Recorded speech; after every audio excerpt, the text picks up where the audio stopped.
Hey everyone, welcome back to the Proud Souls demo stage. This is one you're going to want to climb in on. Jason from GQue is going to demo some lobster tails grilled. Little bit of a warning, we don't have a lobster tail for everyone, sorry about that, but it's definitely worth watching. But here he goes, Jason of GQue Barbecue. You can also get his barbecue back there in the corner. Awesome. Thanks, Ryan. Yay. See how loud this thing is. Hey. Oh, say can you? Okay, never mind. Okay. Hey, everybody. Thanks for coming out today. It started off a little bit gloomy, a little bit of clouds in the sky, but we got some beautiful sunshine. We got lots of cold beer over there. They just hooked me up with one of these gorgeous Hot Peaks IPAs, Bud Lights. I know they got Budweiser over there. If you want barbecue, many of you are probably friends with people competing. They're cooking you food. But there's two really good barbecue vendors back there. Sugar Fire, my friend Chef Jeff with Sugar Fire up in Westminster. And then we've got a tent back there also. I'm going to show you guys lobster tails today. Well, first of all, before we get started, every single good barbecue cook starts with one thing. And it's actually a sound. Does anybody know what that sound is? She's right. It's this sound right here. It's impossible to cook good barbecue without making that sound first. I tend to find that everything tastes better after a cold beer, cold cocktail, glass of wine, whatever it is. What's your name? Ann. You get a free sandwich at one of our restaurants. Does anybody know? Has anybody been to our restaurants before up in Westminster GQue? Mike's hand I saw go up first. Mike, you get a free sandwich too. There you go. Awesome. I do a lot of these demos, and I find the more interactive they are, the better they are. So I want some crowd participation in these. I'm going to ask you guys a lot of questions as we go through. I also tend to be a little bit of a blabbermouth too. They said I only got 45.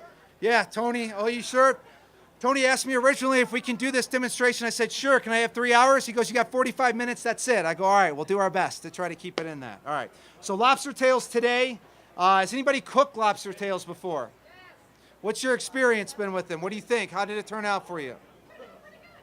Okay. What would you share with us? What did you learn? What's your, any problems at all? Blanch them, okay. We're not going to blanch them today. We're going to cook them on a grill.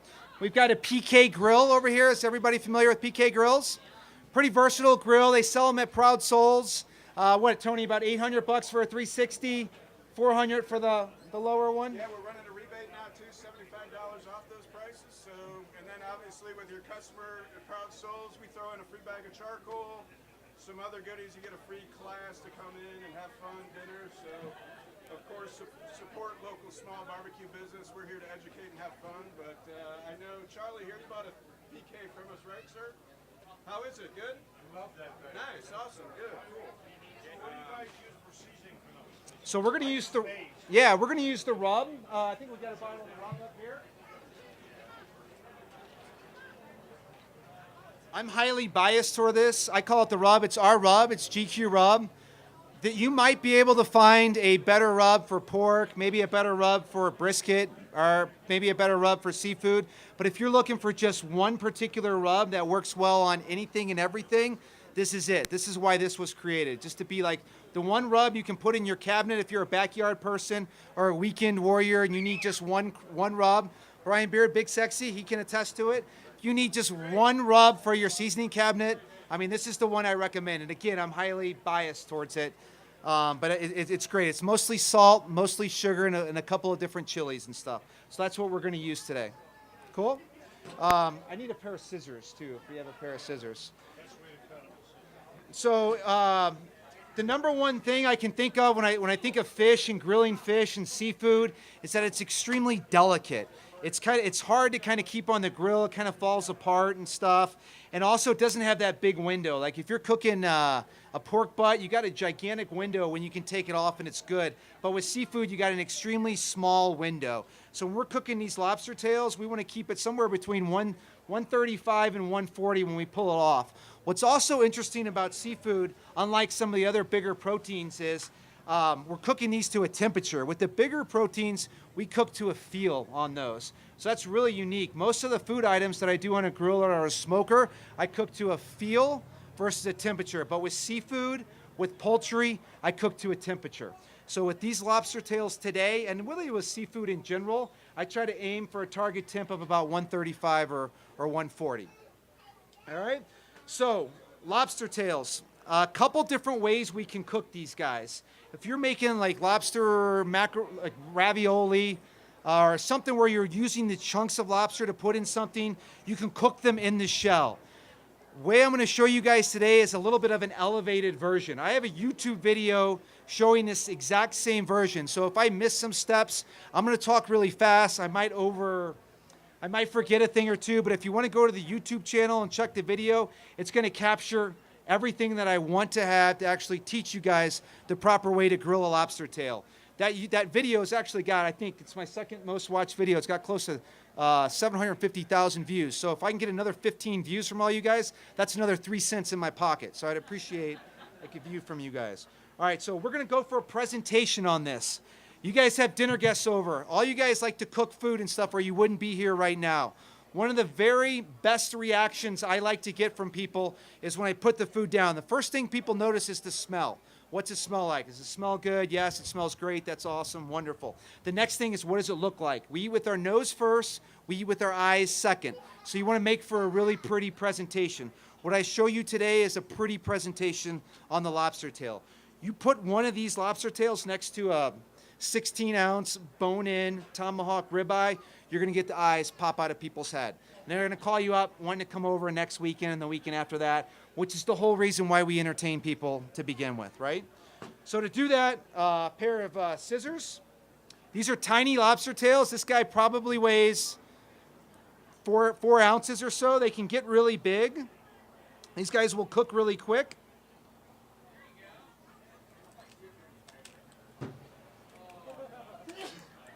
You know, another thing I just realized right now is we have 45 minutes and I got to get some of these on the grill. Ryan, do you want to help prepare some of these so at least some people can taste them too? What I'm doing is I cut a slit right down the middle.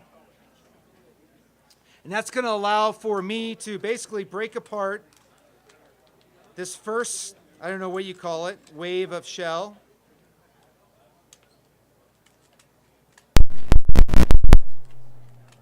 And then I'm just going to loosen it up by kind of breaking away the shell from the meat in here.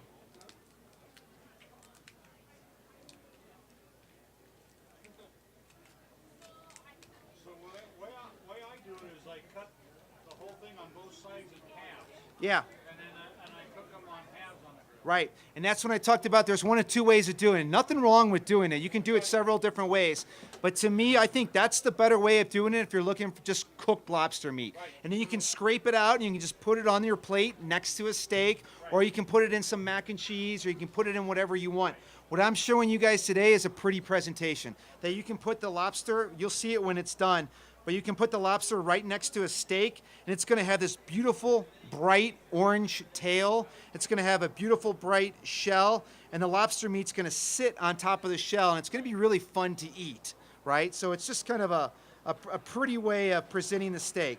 So the lobster. So I broke the shell, and then I broke away the meat from the top of the shell using my thumbs. The next thing I'm going to do is I'm going to go in underneath. So I got to break the lobster meat away from the bottom of the shell. So I'm just going to go in underneath and do that.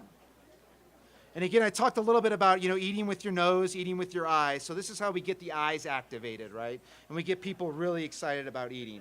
And I just lift it up with my finger. Depending on who the guests are at the house, you could lift it with that finger or not, and I'm going to lay it right over the top of the shell. And then just kind of clean it up with my finger here. So this is how we're going to cook them, and this is how you're going to present them, is like this. And this makes for a really nice presentation of cooked lobster meat that you're going to put right next to a steak. This is what you see when you go to fancy steakhouses, and they really overcharge you for these kind of things, which you can just, cook at your house for. So that's it. So the next thing we got to get going is our garlic butter.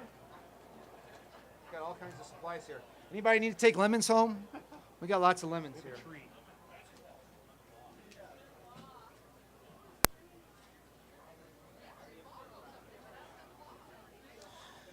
So this is unsalted butter. Everybody know the difference between salted and unsalted butter.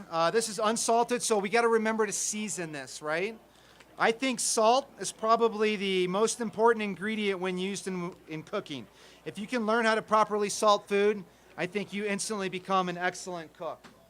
I think probably, ironically, the second best ingredient used in cooking is citrus. So we're using lemon today, but lemon, limes, grapefruit, blood orange.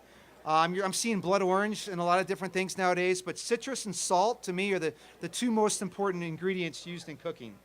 So I'm going to put just 2 sticks of salted butter in here, and then we're going to get that on the grill really quick so we can get done here in time. And this is really just a base for the lobster tails. Whatever you guys like, you can use. So it's all personal preference. I would start with, like we talked about, a little bit of butter and a little bit of citrus. Use whatever citrus you like, but then after that, it's entirely up to you. I like garlic. Anybody else like garlic? Okay. I remember when I'm not a professionally trained chef, so I'm not going to impress anybody with my knife skills or anything like that, but I used to love watching cooking shows. And when I just said anybody else loved garlic, and there was a lot of people yelling, it reminded me of those old Emerald shows on the Food Network, where he goes, we're going to add garlic, and everybody goes nuts. And they pre-record everybody clapping like that, and they go out to them doing that. That's what it kind of reminded me of. So I'm just going to chop up some garlic and put that in there. And you don't have to fine chop it. We're just trying to get the flavor of garlic in there. So we're just going to break it. And by breaking it, it kind of releases those aromas and those flavors. So that's going to infuse into that butter. And we're going to create a really delicious garlic citrus basting butter.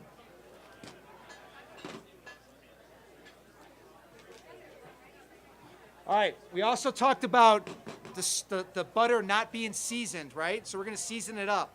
The rub has a lot of salt in there, so that's going to bring that element of salt. Salt just makes everything taste better. Has anybody used this before? Okay.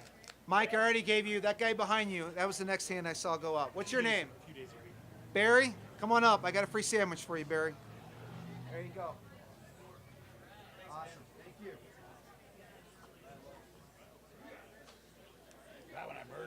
Oh, looks all right. It's all right.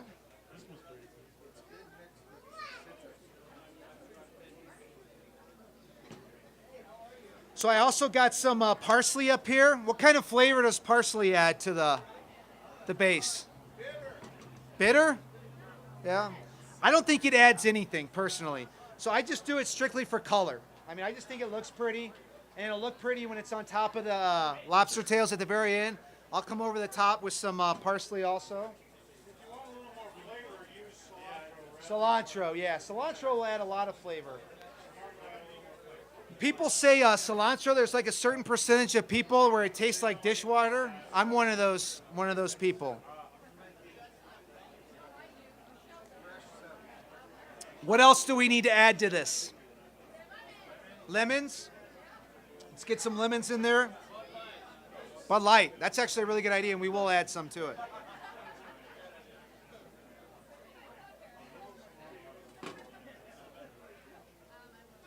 Again, this is going to be a base, so we're not worried at all about seeds or anything like that. I'm going to show you guys another trick. On my YouTube channel, I got about 95 videos.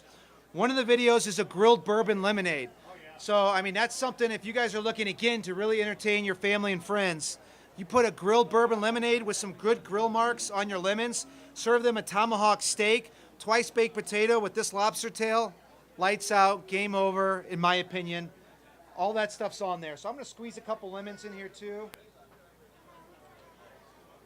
I'm going to do 2 lemons, 2 sticks of butter, about 4 cloves of garlic. We did probably about 2 tablespoons of the rub. I'm not a big recipe guy. It's all to personal preference. If you like it more salty, add more rub. If you like more acid, add more lemon. If you like it more alcoholic, add more beer. Yeah. All right, so this is what it looks like right now before it goes on the grill. What else do we need to add in here? Beer? Let's go. Okay, so beer, when using beer as an ingredient, 2 rules, same with wine in my opinion. You never add anything you wouldn't drink for yourself, right? So for me, personally, I want a strong garlic, butter, lemony kind of flavor. Sometimes try amaretto. Amaretto. What's your name? Ted, Ted says use amaretto. amaretto is wonderful on seafood like this. Sounds delicious. I love a little sour mix in amaretto. I think that's wonderful as well too. Amaretto is really good with the This is IPA. I'm going to refrain from using the IPA. IPA has a very strong flavor, right? So if you're cooking for other people and they don't like IPAs, you're really going to turn them off. So I'm going to use refined water, fermented water instead. This is actually a really good beer to cook with if you're cooking for a lot of people and you don't know what their flavor preferences are. So we'll put a little else in there. You guys are doing good so far. What else do we need to add?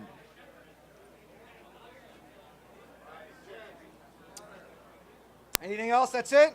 All right, we'll put this in. That's going to take maybe, I think we've got the grill, what, Ryan, 400 degrees?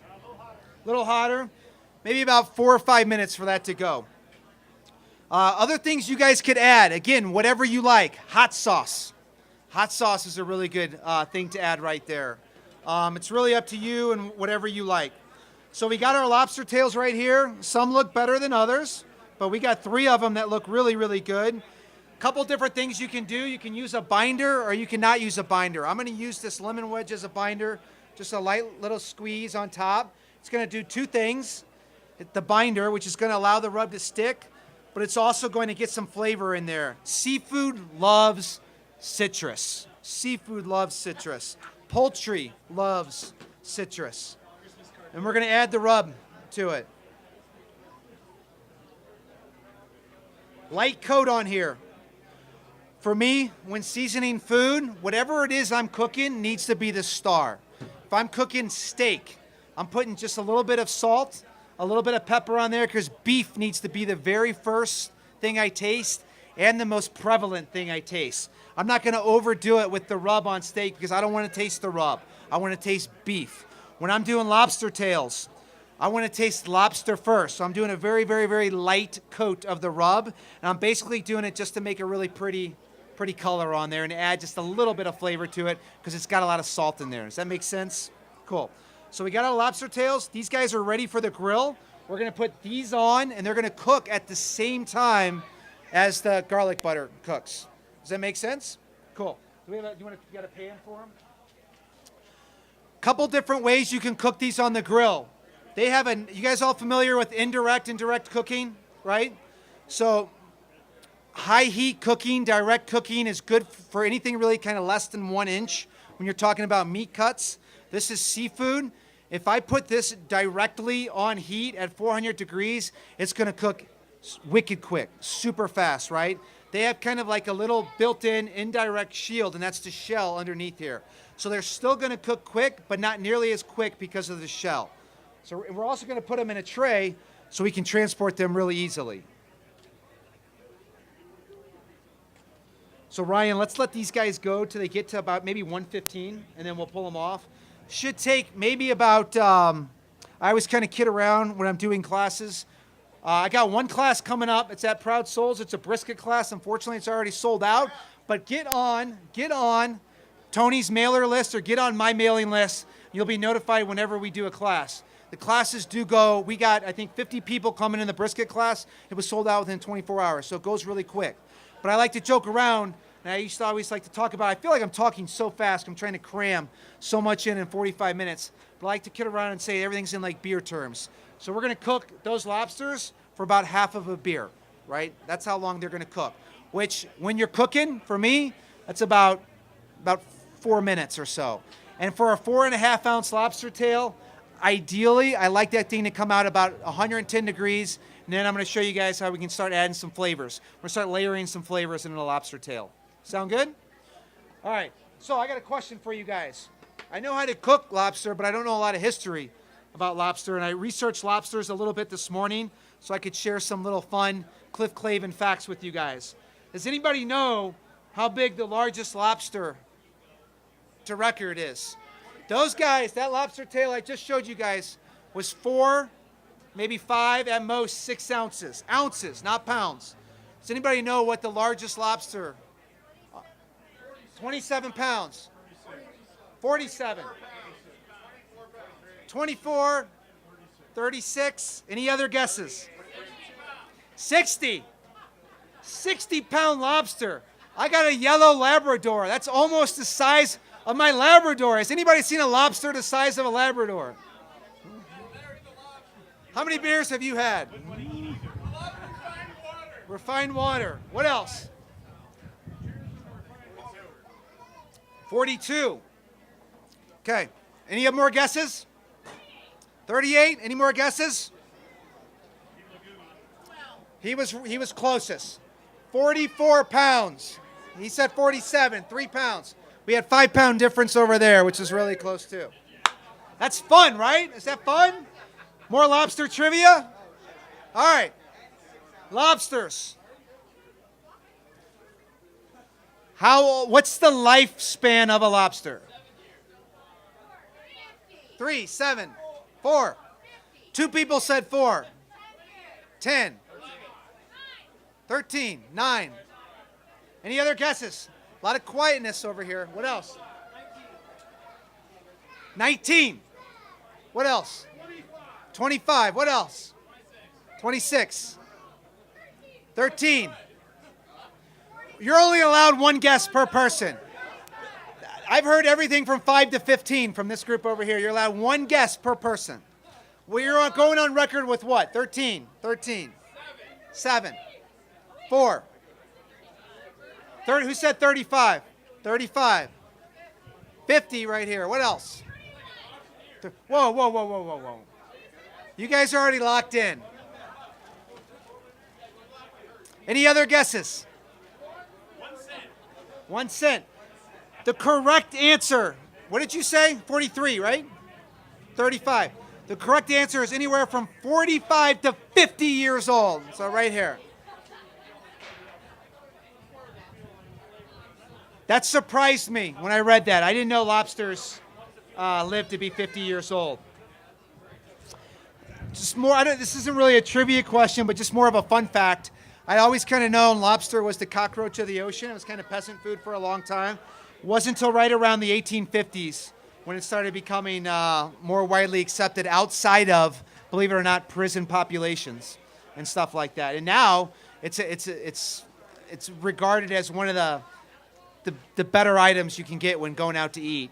Also in reading, they talked a lot about like location, how far away you are from where lobsters are, right? So you can go to like, let's say, Paris and get a lobster in Paris, and it'll taste nothing like the lobster like in Boston and stuff like that. Even though the lobster in Paris will cost you $80, and a little lobster sandwich in Boston will cost you now maybe 12, 13 bucks. But the proximity, just like with seafood and sushi, the proximity to where it is really defines how good it is, more so than how it's prepared.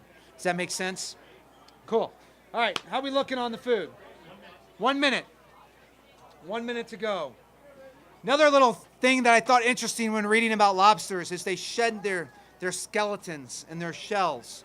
And that's how they just evolve over time. Approximately 15% of all lobsters die while doing that. That's pretty sad. That would be like if we changed our clothes like we do every single morning, every single night, maybe in the middle of the day. If we ran a 15% chance of dying every single time we did that, that would be brutal, right? That happens to lobsters. I didn't know that. I found that very interesting. It's on Wikipedia. I don't know if that's true or not, but it's just something I wrote down. Cool. Any other questions about seafood, grilling, anything like that? Nope.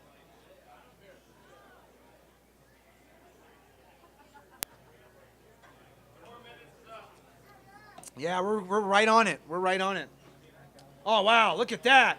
Holy moly, that looks good. Bursting with neon orange shells. The butter is melted. Yeah. Bring over like a lobster shell and that whole tray of butter. We're not done with our cook. We're probably right now at about, I asked Ryan to take it to about 110. What's our target temperature? 135. So we still have another 25 degrees, but I want to show you guys something we can do. It's looking beautiful. All right.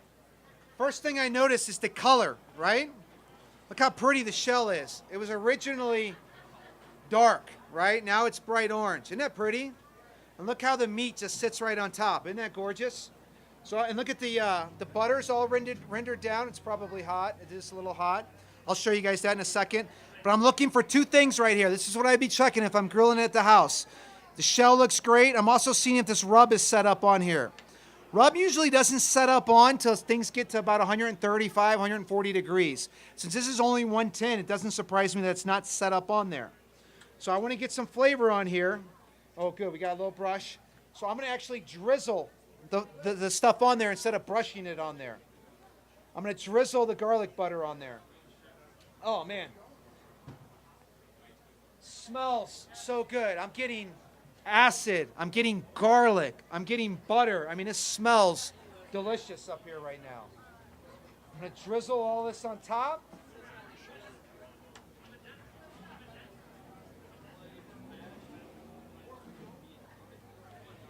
I'm not doing this to keep it moist. If we pull it at 135, 140, it's going to be moist. I'm doing it to add flavor. I'm doing it to infuse that beautiful lobster meat with garlic, lemon, rub, infused butter.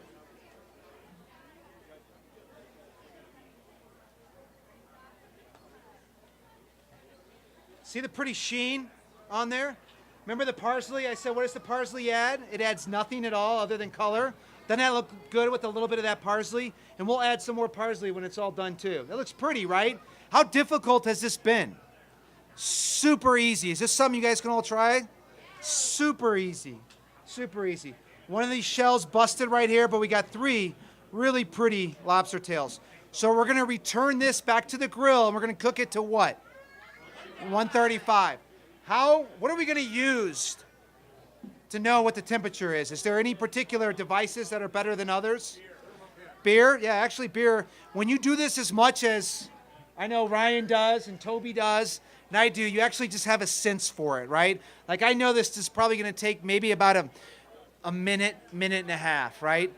Once it gets out of that kind of cold zone, it goes really, really quick, right? And seafood's really fast. So we're looking at most, I don't know how hot that grill is, at most maybe 2 minutes to get it where we need to be, which is 135, 140. That gives me time to drink at least 1/4 of a beer. This is our garlic butter. This is hot because it's only going to take a minute, minute and a half. I'm going to leave it out, but you can return this back to the pit.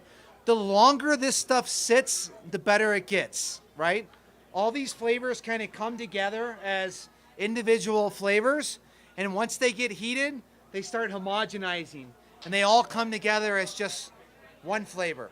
So what makes any type of glaze or any type of baste, in my mind, taste really good is time. Time.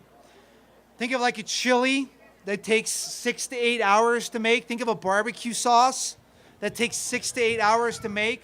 What makes it really good is when you taste it, you don't taste any one particular ingredient. Coca-Cola. What is Coca-Cola? What ingredients do you taste when you taste Coca-Cola? Sugar. Yeah, sugar. What else? What? Cola? Cola nut. Okay. What else? When you go to the symphony, anybody go to the symphony? I'm not a big symphony guy. We got one guy. What's your name? Mitch. Mitch goes to the symphony. I'm not a big Mitch. You get a free sandwich for that, being the only guy. It's courageous. It's very courageous in a parking lot full of barbecue people to say you go to the symphony. So that's a sandwich for that. Anybody go to the ballet? There you go. Right there. Right? There you go. Another sandwich back there for the ballet people. This is the opportunity when I start reaching for my pocket and ask you guys if anybody does something, just throw your hand up and you'll get a free sandwich. Right? So symphony, right? I'm a big music guy. I love sports. I love music. I love just events, right? I like taking part in experiences. When you go to a symphony, the best symphonies, as I'm told, is when you don't hear a particular instrument, when all the instruments come together to make this really good melodic sound, right? To me, that's how food is. Food is really good when I can't necessarily have one particular note of any particular ingredient that stands out. I just taste whatever the primary item is. And with me, if I'm cooking proteins, It's the protein. I want the protein to be the predominant item, and I want all these little ancillary notes of things that just really complement and support the primary protein. Does that make sense? Coca-Cola, all these great notes, all these great flavors come together for this flavor explosion in your mouth.